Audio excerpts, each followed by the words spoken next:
साथियों,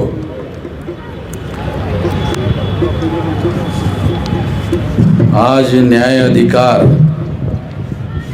महासम्मेलन का 6 और 7 दिसंबर को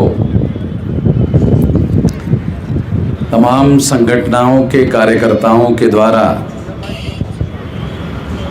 इकट्ठा आकर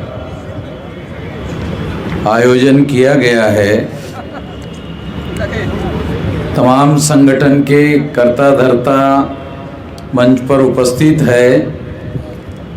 बहुत खुशी की बात है।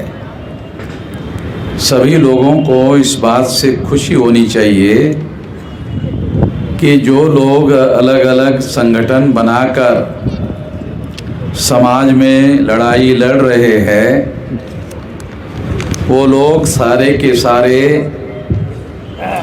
इकट्ठा होकर न्याय का अधिकार हासिल करने के लिए यहाँ मंच पर उपस्थित है। साथियों, मैं बहुत लंबी बात कहने के लिए आपके बीच में नहीं आया हूँ। मैं 2-3 बातें ही आप लोगों के बीच में कहना चाहूँगा। तमाम बुद्धिमान लोगों ने और बहुत अनुभवी लोगों ने आप लोगों के सामने बहुत सारी बातें कही। मैं केवल 2-3 बातें ही आप लोगों के सामने रखना चाहता हूँ। सबसे पहले तो हम लोगों को ये समझना बहुत ज़रूरी है कि इस देश में आज़ादी के नाम पर जो आंदोलन चलाया गया, आज़ादी का अमृत महोत्सव इस देश में मनाया जा रहा है और हमारी महत्वपूर्ण समस्याओं का कोई समाधान नहीं हुआ।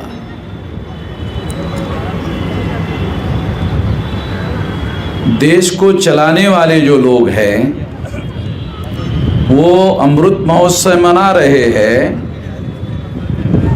मगर हम लोगों को इसके बारे में सोचना चाहिए, विचार करना चाहिए कि आज़ादी को हासिल करके 75 साल हो गए, मगर हमारी सामाजिक, आर्थिक, राजनीतिक समस्याओं का कोई समाधान हुआ नहीं। और अगर समाधान नहीं हुआ तो मैं ऐसा मानता हूँ कि जो इस देश के बहुसंख्यक लोग हैं वो बहुत सालों तक कांग्रेस से उम्मीद लगाकर बैठे थे कि ये लोग हमारी समस्याओं का समाधान करेंगे, इसीलिए बरसों से उनको वोट देते रहे। उनसे उनकी उम्मीदें पूरी नहीं हुई तो फिर उन लोगों ने बीजेपी का दामन पकड़ लिया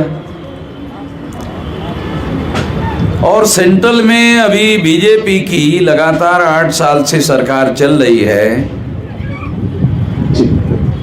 और किसी समस्या का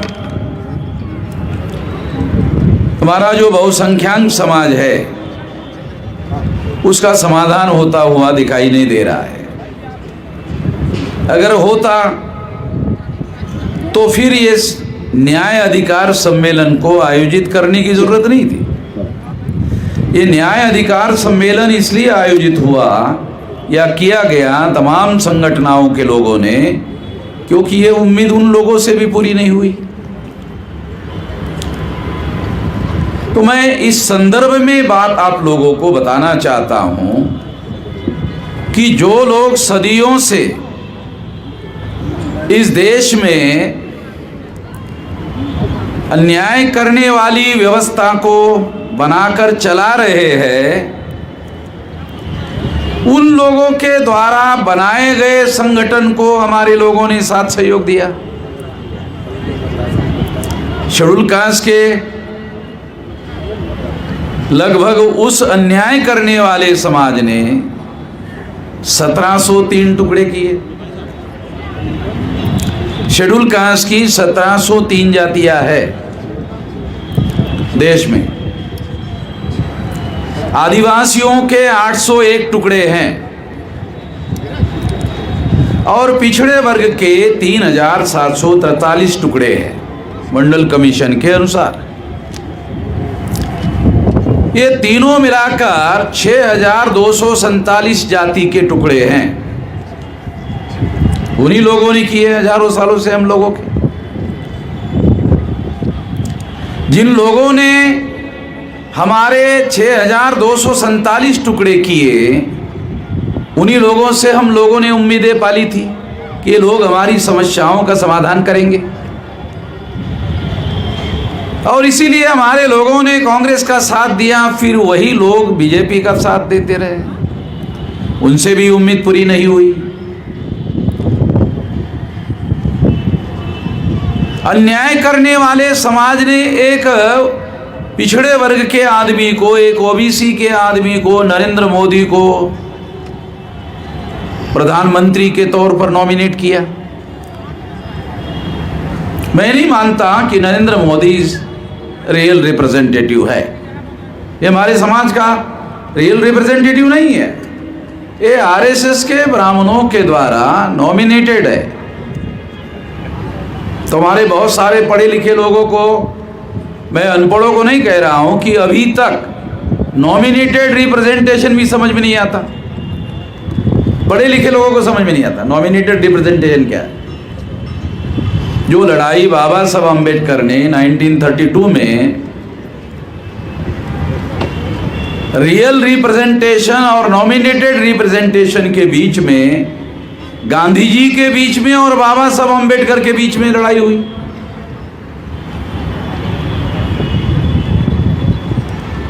हम बाबा साहब का नाम तो लेते रहते हैं और जयकारे भी बहुत लगाते रहते हैं, जय जयकार भी बहुत करते रहते हैं,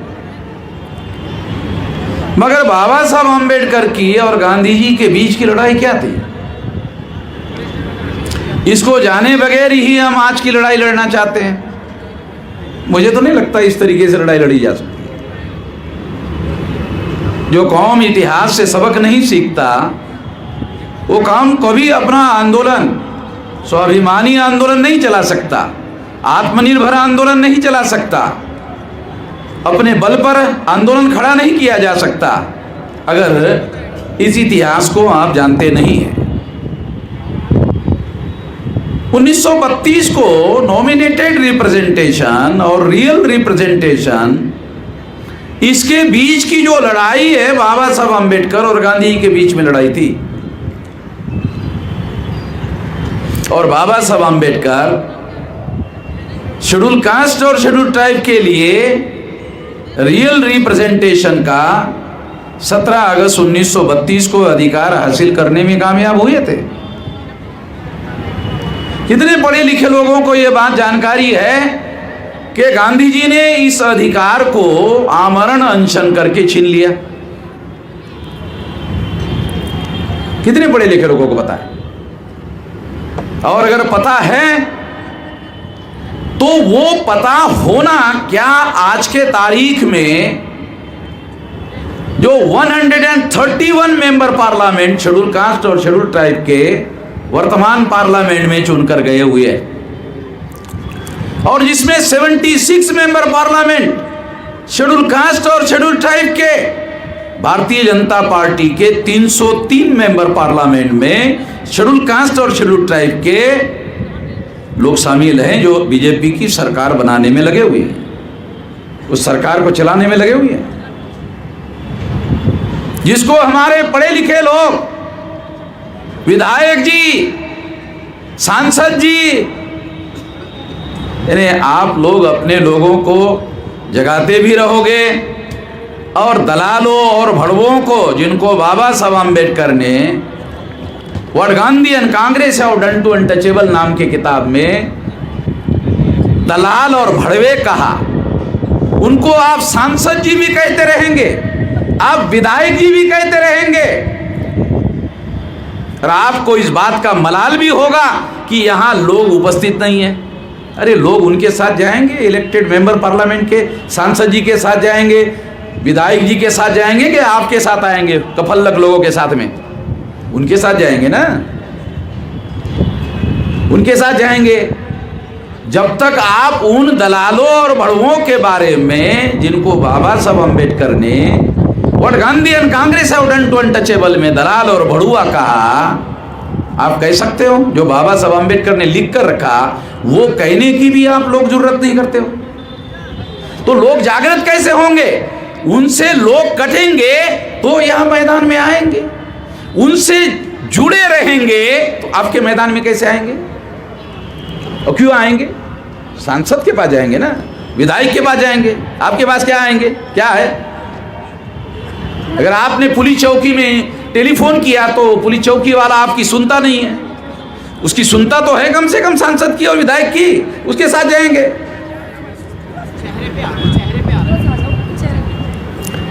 तो आपको ये इतिहास लोगों को बताना पड़ेगा। यही वजह है जिसकी वजह से हम लोग सारे देश भर में ये कह रहे हैं कि आजादी का आंदोलन नहीं था। यदि आजादी के आंदोलन का नायक हमारे लोगों को आने वाले आजादी में और आने वाले लोकतंत्र में रियल रिप्रेजेंटेशन का अधिकार देने के लिए तैयार नहीं है, उसके विरोध में आमरण अनशन करने के लिए तैयार है, उसको आप लोगों ने आजादी के आंदोलन का नायक माना।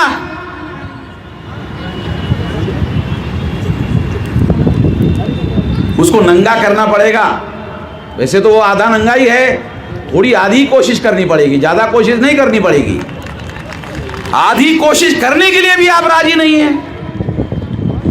आप अपने लोगों को इसके लिए जागृत नहीं करोगे तो आपके साथ जो उनके साथ लगे हुए हैं, अरे आपके साथ आएंगे कैसे जब तक उनसे आप लोग अलग नहीं करोगे?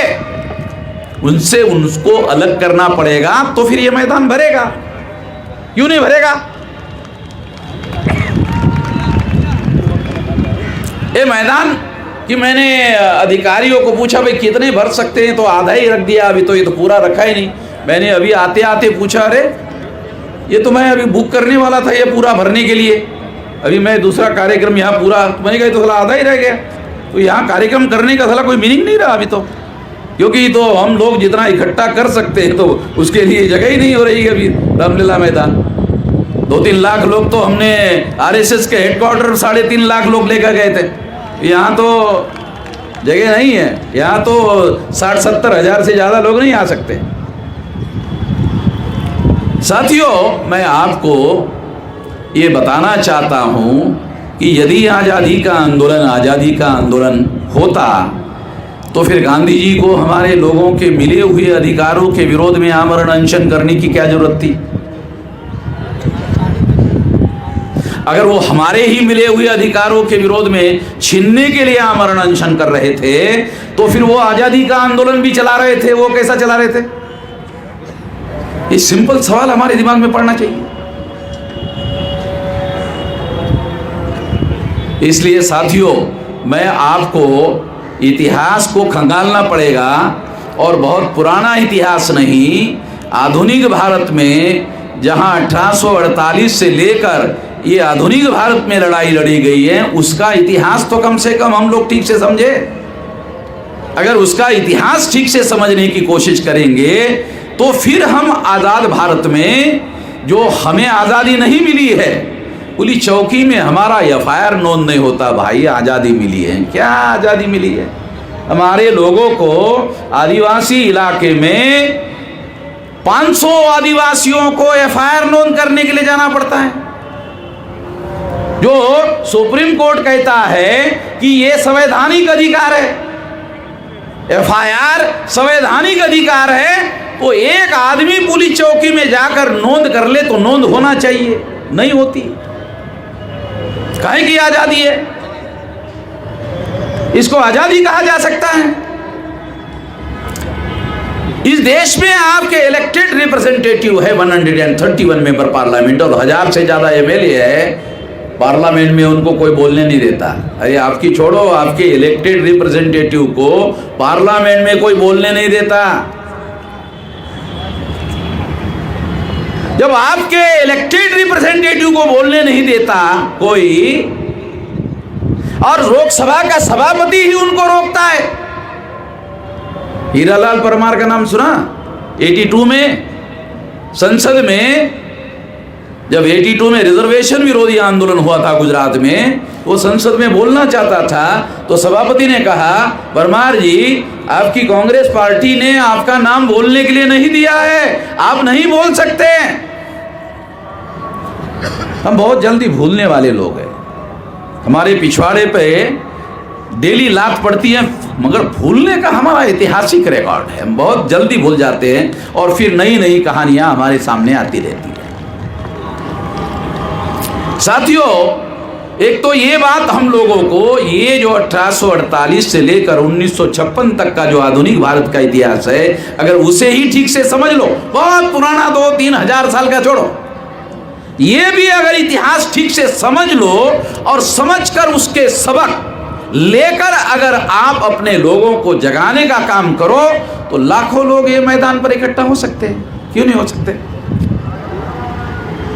तमाम संगठनों के कार्यकर्ता यहां मंच पर इकट्ठा आए हैं, बहुत अच्छी बात है, बहुत खुशी की बात है, मगर ये निश्चित रूप से हम लोगों को दुखी करने की बात है कि यहां 90% कुर्सियां खाली है। निश्चित रूप से हम लोगों को दुखी हैं। तो जो केंद्र सरकार चलाने वाले बीजेपी और आरएसएस के लोग हैं, क्या मैसेज गया यहाँ से? बहुत गलत मैसेज गया, बहुत दुखी करने वाला मैसेज गया।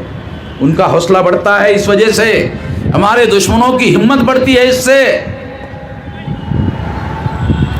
तो ये हमारी समस्या है और ये समस्या रहेगी।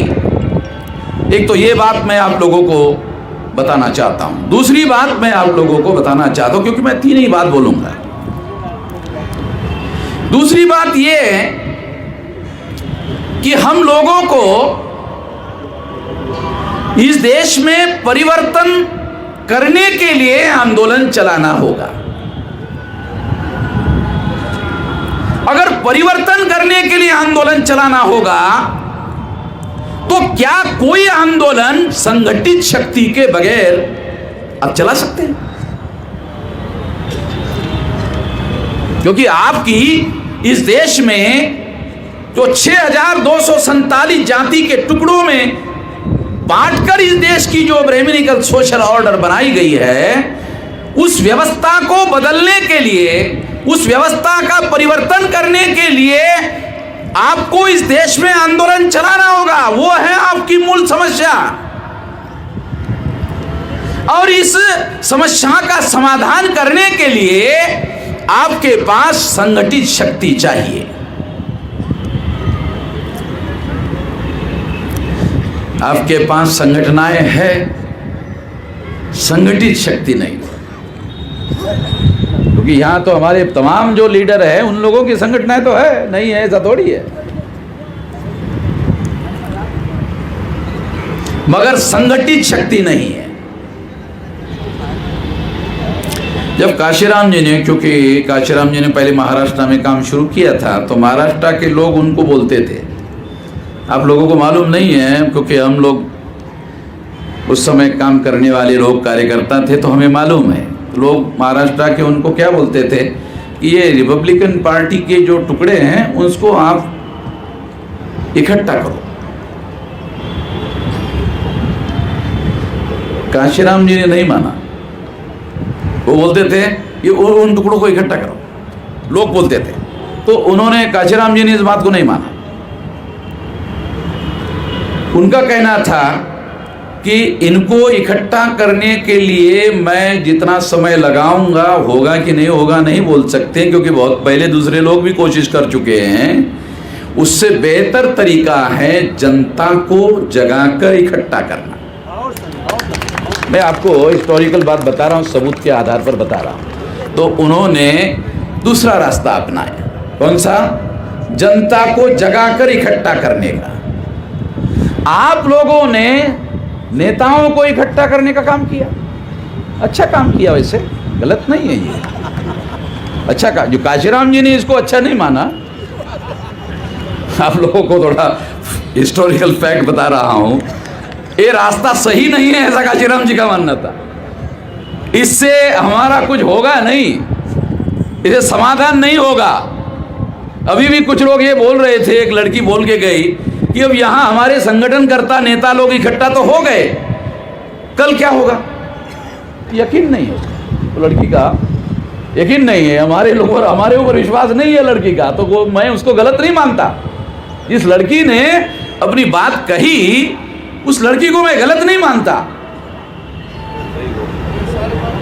तो इसलिए मैं आपको ये बात कह रहा हूं कि काशीराम जी ने महाराष्ट्र के लोगों की बात को नहीं माना और उन्होंने जनता को जगाकर इकट्ठा करने का काम किया, उसमें उनको सफलता मिली। काशीराम जी को उसमें सफलता मिली। अगर काशीराम जी को सफलता मिली तो मुझे लगता है कि ये सफलता हासिल करने वाला रास्ता है, इसको दूसरे लोग भी अपनाकर सफल हो सकते हैं। एक तो ये बात मैं आप लोगों को बताना चाहता हूं, लंबी बात किए बगैर। तीसरी बात, ये तीसरी कहकर समाप्त करना चाहता हूं।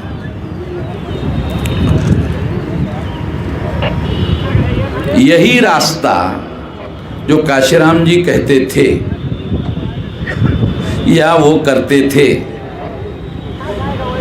हम लोग वही कर रहे हैं। हम लोग वही कर रहे हैं और आज 31 राज्यों में 567 जिलों में और 4000 से ज़्यादा तहसीलों में और 1.5 लाख से ज़्यादा गांवों में 22,000 से ज़्यादा ब्लॉक में हमारा संगठन फैला हुआ है, जिसके लिए मैं 18 साल 3-4 महीने की मेरी उम्र थी तब से लगा हुआ हूँ। अभी मेरी 65 साल की उम्र पूरी हो गई। तो इसमें हमने इतना लंबा समय, लगभग 5 दशक संगठन निर्माण करने के लिए लगाया। आप लोगों ने केवल इतना ही देखा और सुना कि 3.5 लाख लोग आरएसएस के हेडक्वार्टर पर गए थे, इतना ही आपने देखा और सुना। आपको ये मालूम नहीं कि ये यकायक कैसे हो गया। तो यकायक नहीं हुआ, इसके पीछे 5 दशक की लंबी जद्दोजहद है और इतना बड़ा संगठित शक्ति का निर्माण हम लोगों ने किया, जो काशीराम जी ने रास्ता बताया। और बाबा साहब आम्बेडकर का जय जयकार किए बगैर, क्योंकि हम लोग जय जयकार बहुत ज्यादा करते हैं और जय भीम जो है बहुत, आजकल तो जय भीम जो है ज्यादा जोर से बोलने का भी एक नया रिवाज आ गया है। मतलब धीरे से बोलने के बजाय ज्यादा जोर से। एक दूसरा एक नया रिवाज आ गया, कौन सा? जय जय जय जय जय जय जय जय जय भीम। ये भी एक नया रिवाज आया। मैं दोनों में से कोई भी नहीं करता, दोनों में से एक भी काम नहीं करता। मैं यहाँ ऐलानिया बोल रहा हूँ, ये बोलने के लिए थोड़ा सुनने वाले लोगों को अच्छा नहीं लगता, मगर फिर भी मैं यही जोखिम और खतरा लेकर बोलते रहता हूँ। क्यों? क्योंकि मैं एक कैडर बेस ऑर्गेनाइजेशन बनाता हूँ, चलाता हूँ, और हमारे समाज को अगर आप बदलने का काम करना चाहते हो तो केवल मात्र एक विकल्प है कि आपको अपने समाज को संगठित करने के लिए कैडर बेस ऑर्गेनाइजेशन बनाना पड़ेगा। आप आरएसएस के विरोध में बोलते रहते हो, भाषण देते रहते हो, उनको कोई फर्क नहीं पड़ता। क्यों? कैडर बेस ऑर्गेनाइजेशन है, कम्युनिस्टों का कैडर बेस ऑर्गेनाइजेशन है, तो आरएसएस पर कोई असर नहीं पड़ता। आरएसएस को असर पड़ता है जब आपका कोई राष्ट्रीय स्तर का कैडर बेस ऑर्गेनाइजेशन हो और हर जिले में एससी एसटी ओबीसी के लोग कोई वैचारिक सवाल होता है तो जिले में ही जवाब देने का काम करे, तहसील में ही जवाब देने का काम करे। यहां रामलीला मैदान में आकर जवाब देने के बजाय वही तहसील में और जिले में ही जवाब देने का काम करे, तब तो आप लोगों को बचाने का काम कर सकते हो, तब तो आप संविधान को बचाने का काम कर सकते हो। एक बहुजन समाज पार्टी का एमएलए आगरा का बहुजन समाज पार्टी छोड़कर बीजेपी गया, उसने आकर बताया कि वहाँ चर्चा चलती है कि ये वामसेव के लोग अगर नहीं होते तो अभी तक तो हमने संविधान बदल दिया होता। वो एमएलए वहाँ आगरा का बीएसपी छोड़कर गया बीजेपी में, तो वहाँ मीटिंग में चर्चा होती है तो उसने आकर बताया, तो हमारे लोग उसके पास चंदा मांगने के लिए गए थे, तो है नहीं आपको चंदा नहीं देंगे। जब वहाँ संविधान बदलने की बात के रेफरेंस में वामसेव का नाम आया और कहा कि वामसेव नहीं होता ना तो अब तक तो बदल दिया होता, वो वापस आकर टेलीफोन किया हमारे लोगों को कि जरा आ जाओ, तो कहा क्यों, वो चंदा लेके जाओ। चंदा मांगने के लिए गया तो दिया नहीं। जब उसने अंदर जाके बीजेपी वालों से सुना ना, तब जाकर हमारे आदमी की अकल जो है, ये कौन लड़ रहा है, मैं आपको बताना चाहता हूँ, समझाना चाहता हूँ कि हमारे समाज की लड़ाई अगर आप वास्तव में लड़ना चाहते हो और बदलना चाहते हो और यहाँ आकर केवल भाषण नहीं करना चाहते हो, यहाँ बहुत जोर जोर से अगर मान लो आप भाषण कर लोगे और ये समझ लोगे कि इससे आपका दुश्मन डर जाएगा, आपका दुश्मन पर प्रभाव पड़ेगा, इससे कुछ नहीं होने वाला। बहुत ज़्यादा ताकत और बहुत ज़्यादा शक्तिशाली लोग हैं और कांग्रेस वाले बीजेपी के विरोध में, बीजेपी वाले कांग्रेस के विरोध में ये बोलते रहेंगे, मगर संसद में गले भी मिलते रहेंगे, संसद में गले भी मिलते रहेंगे। राहुल गांधी को आपने, नरेंद्र मोदी को संसद में गले मिलते हुए देखा होगा, नहीं देखा होगा तो अभी भी यूट्यूब पर अवेलेबल है, देख लेना थोड़ा सा घूम घाम करके। तो मैं आपको ये बताना चाहता हूं कि आपको अपने समाज को परिवर्तन के दिशा में अगर लेके जाना है और व्यवस्था अरे सारे देश भर में फैली हुई है गैर बराबरी की, अन्याय करने वाली गैर बराबरी की व्यवस्था फैली हुई है, तो आपके पास राष्ट्रव्यापी संगठन चाहिए और उस संगठन की संगठन शक्ति चाहिए। उसके आधार पर आप बदलाव का, उसके आधार पर आप परिवर्तन का काम कर सकते हो। यहां भाषण करके बदलाव हो जाएगा, मुझे नहीं लगता कि ऐसा हो सकता है। मुझे इस पर यकीन नहीं है, मुझे इस पर विश्वास नहीं है। भाषण करना गलत है ये नहीं कह रहा हूं, भाषण करना गलत है ये नहीं कह रहा हूं, तो आप लोगों का मिसअंडरस्टैंडिंग हो जाएगा कि भाषण करना ही गलत। नहीं, मैं ये नहीं कह रहा हूं, मैं कह रहा हूं संगठन शक्ति के बगैर भाषण करना, इसका कोई रिजल्ट नहीं निकलेगा। आपके पास संगठन शक्ति चाहिए, फिर उन लोगों के सामने अगर कोई वैचारिक एजेंडा आप रखते हो तो वो लोग गांव-गांव तक लेके जाएंगे। अगर ऐसा आपके पास संगठन शक्ति नहीं है तो लोग यहां सुनेंगे और फिर अपने अपने घर चले जाएंगे। वो लोग प्रचारक बनने चाहिए आपके विचारधारा के, और वो गांव-गांव में बात को फैलाने वाले होने चाहिए, तब तो ये काम आगे बढ़ सकता है। ऐसा करना होगा। ये तीसरी बात मैं आप लोगों को कह रहा हूं, और मैंने आपको वादा किया था कि 3 ही बात कहूंगा, तो 3 कह दिया और मेरी बात खत्म हो गई, और ज़्यादा मैं लंबा नहीं कहना। धन्यवाद।